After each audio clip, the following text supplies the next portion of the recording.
So here's part two of my data observation video on the data that we've been talking about between the first, second, and third 9 weeks. And now we're here on the downhill slide of our star push in the fourth 9 weeks. And I'm here. I'll let him introduce himself. Principal of Teague Middle School, Jonathan Kegler. Jonathan Kegler. This is my principal. This is our chief.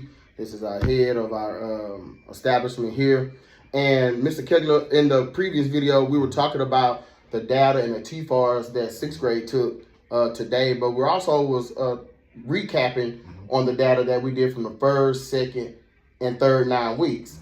And we've seen a trend between the first and second 9 weeks where the data actually declined, which could have a lot of contributing factors, especially with more curriculum being taught during the second 9 weeks. Third 9 weeks, we've seen a slight decline. Why? Because it was a star interim, and there was some teaks and things like that we did not cover at all. Yes, sir. So that would probably be the only reason it declined. So now we're starting to get into this, what I call real-time, realistic data with the TFARS. Yes. Leading up. I think we're like 2 weeks out from our star test. So one thing I want to touch on, and I want you to comment on, and I'm going to let you have it, is what I've seen is, we had a change in leadership with the instructional specialist. Yes. At the beginning, we didn't have Miss Gay. And so everybody was kind of like doing their own thing and doing their thing. So when she came in, we established some more norms. Yes. We established some more routine and structural routines with the stations and things like that.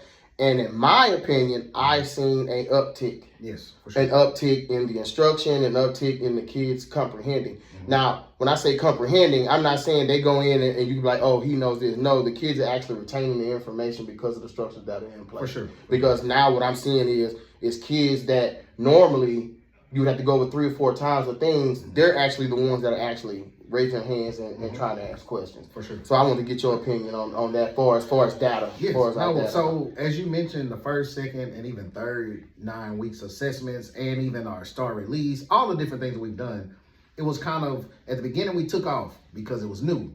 Then we kind of went down a little bit, but it's kind of been a roller coaster. We're back on the uptick now.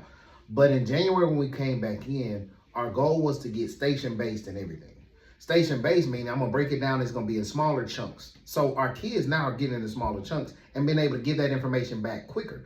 Our assessments now, as you mentioned, the formative assessments, the TFARS, the exit tickets, they're over what they're doing now. So it's not a long retention that the kids have to do.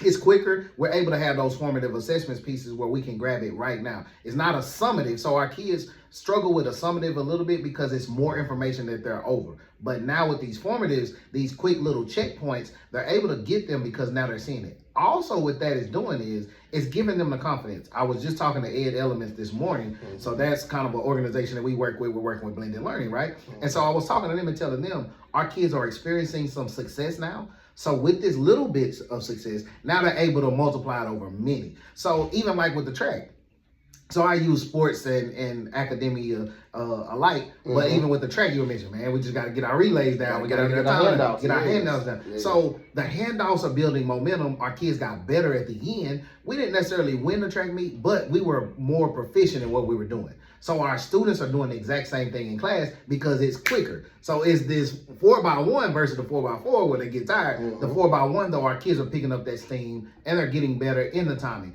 And with the stations, it's a lot less teacher talk. It's more student talk. So now we're putting it on you for that peer-to-peer interaction. Yeah. So now you have to learn it. You have to know it. And if you don't, you may get taught by your peer that knows a little bit better.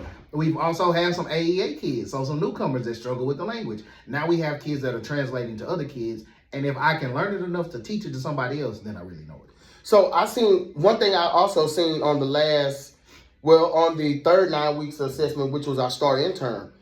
What I liked about that, and we were talking about that in the data meeting as well, is the gap closed with our special pop kids. And you just hit on that with our AEA kids.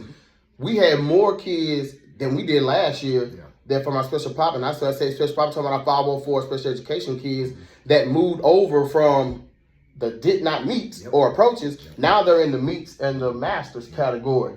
Do you think those contributing factors with the change in the structure, instead of just a lecture-based type thing, like, okay, it's a we do, now it's a I do, You do. Yep. It's only 2 steps now. It's not I do, we do, we do, we do. Yep. Now it's just I do. We lay the foundation and we let them have it, and then we go on and now we're just aggressively monitoring, making sure that kids are learning the steps. Do you think those things are contributed to the data being, having the success that it's having right now? 100%. And how you teach one is how you teach all.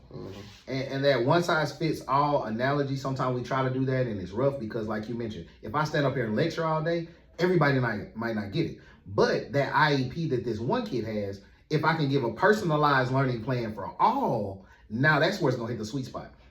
And I think that's what we've seen now, in that we may have 2 teachers in the room, and we remember when we hit on co-teaching at the beginning of the year. Yeah. People are like, what is this? It's kind of new. But for some people, they're like, no, team teaching is what I do. I coach together, so that's fine for me. But some teachers were territorial and wanted to keep it to themselves. Keep it to themselves. Even the knowledge. That's what they fail to realize. You're territorial, you keeping the knowledge because you're not giving it to the kid. Yes. It's about the kid learning it. So you're 100% correct when it comes to that, Proc, because having 2 teachers in the room, co-teaching, using that to our advantage. I think we've done a great job of that, because now in the stations, I can have multiple people at teacher stations, and it's not just one teacher, but now it's 2. And so we're able to break that down for them. And I think our kids getting it in bite-sized chunks is better than getting it whole. The analogy I always love to use with this: if I take a kid from Africa, third world country, and dump them into Golden Corral, and they have a buffet, they'll blow their stomach up because they just see food, so they're gonna eat it. They're gonna eat it. But they're not ready for it. Yeah. So they gotta get that IV drip to stabilize them, to get them to a point where they're ready, and then they can gradually get it. Our kids don't need a buffet. Our kids need that gradual release, that gradual drip. Yes. And if I gradually release it to you and you get it, great. If you don't get it, I can always bring you back in and do a whole group just to reteach it. Exactly. But how do I know if I don't have that formative assessment, if I don't have that quick check to go around and aggressively monitor the group to see if you're getting it or not? If you're talking, are you on task when you're talking? All those little nuances, I think, have taken us to that next level. And Let's Go Learn being able to be a station has helped too. With our kids, because now they can go in here and they can get it personalized on there. If they don't have Let's Go Learn, they have Matthew or they have IXL, so it's personalized to that specific kid. I think that's been the secret sauce to what we've done, and that's seen an uptick in our students because now they're getting what they need, not just what everybody needs. We talked about Let's Go Learn, and I've asked several teachers. I don't know why the pushback, but Let's Go Learn can up your score. Okay, at the beginning of the year, I started off kind of slow, but once I incorporated Let's Go Learn last year, remember, my last summative assessment, I ended the year with 69% growth on my students. And then we talk about resource math. Exactly. We have one math kid right now that's in Miss Cunningham's class that is on the verge of getting masters. Yeah. And this is a kid, like you mentioned, that wasn't even, this kid is a solidified meats. And if we get it right and he has a great day, could be a master's. And that's, like you said, attributing to the factor of giving them what they need. Not just in here, just let me talk the whole 90 minutes. Let me give them what they need. Put them in some stations. Let them rotate. Let them own the knowledge. Let them know what they don't know. Goal setting and planning. Talk to them about what your goals are and where you want to be. Even a lot of these kids from 8th grade getting ready to go to high school. What do you want to be? Exactly. So Dr. Beagle, you can see as I progress through the first video to the second video to this video, the things and the instructional changes that we have made here at Teague on the campus have increased our data significantly. And it really shows. And we have kids that are ecstatic about the STAR. And we have kids that's never even passed the STAR. They got a chance this year to actually pass the STAR. Yes, sir. And I think we can see within these observations between the last videos with Dr. Singh and now with Principal Kegler, the same contributing factors are a little different, but they are the same. And that's that each time that each one of these videos that I've done, I've noticed that we've discussed the different changes that we've made to adjust and pivot to our kids and not just sticking with the same old. So that's the key. The key is to be flexible and adjust and pivot at a moment's time when the instruction may not be going the way that we want it. So if we're lacking in one teak, we've made the adjustments to go and pick up that teak and get off this other teak. So I thank Principal Kegler for his time and for the flexibility, and for Ms. Gay when she came in as our instructional specialist, especially because she did not start the year with us.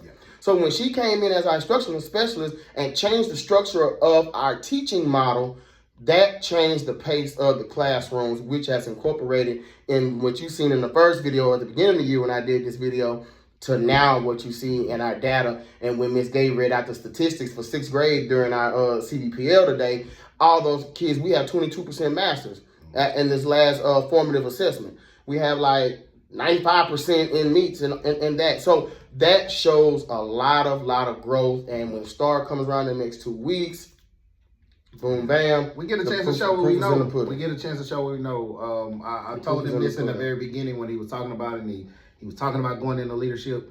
The number one thing with leadership is you can't lead people that you don't know. And if you don't know them, you can't lead them. But once you get to know them and you know what they need, then you can lead them. And that's one thing that I've seen him do in the sports realm, with basketball, with track, with football, and even in the classroom, in the hallways. And that's the biggest thing that I want to applaud him on, is just the continued effort of knowing your personnel, KYP, knowing your personnel and putting in the proper play. And as a principalship, when you get into that mode, and I'm speaking this into the future, when we get into that mode, don't be afraid to know your personnel and adjust it gradually to get where you need to be. Don't just stick with something for the whole year just because you stick with it the whole year and boom, I don't get the end results. But now our special ed numbers from last year to this year, and I'm pretty sure he shared that with you. But like he mentioned, he finished last year on the uptick, talking about even the FCA, like the bringing Christ into school, like some of the different things he was doing, it was already on the uptick in the trajectory. And to end this year, our mock scores after our STAR to be a projected B campus is a testament to all the hard work and dedication we've done. And the kids believe. Not only are the kids believing, now the teachers are believing. So we can't wait for that 2-week window when Mav gets here. We're going to really show out. Hey, and I leave you with this, Dr. Harvey, Dr. Beagle, in the words of my brother, Jesse Jackson. You can't teach what you don't know, and you can't lead where you don't go. Thank y'all. I appreciate it. It's been a wonderful semester. Thank you.